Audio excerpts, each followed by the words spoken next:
They appear from nowhere. Stoic sentinels in fields, farmlands, and shorelines. For a time they become part of the landscape, but soon they will be gone. Each of these great nomads is on a lifelong journey, spanning continents in search of food. Individual owls have been tracked moving from Alaska to the Canadian Arctic to Russia over the course of just a couple of years. Some wander the pack ice, hundreds of miles from land, where they feed in Arctic darkness on seabirds. And in some winters, many of them come south.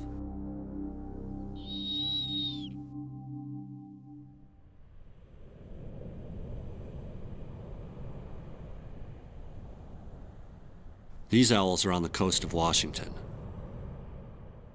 A summer of lemming abundance in the Arctic produced lots of young owls, and competition for food further north may have pushed them here.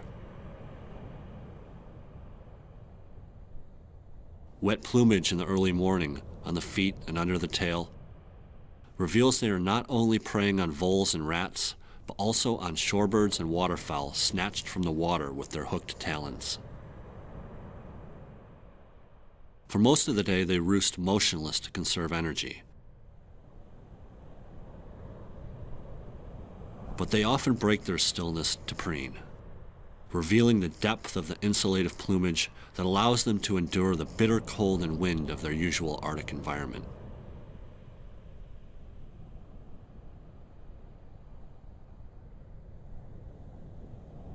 Feathers even cover their powerful feet and toes and surround their beak. This dense plumage makes them seem much larger than they actually are.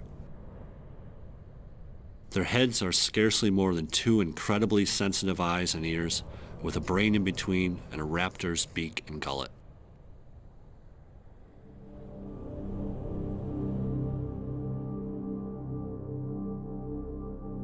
The unpredictability of snowy owl behavior and movements is part of their allure.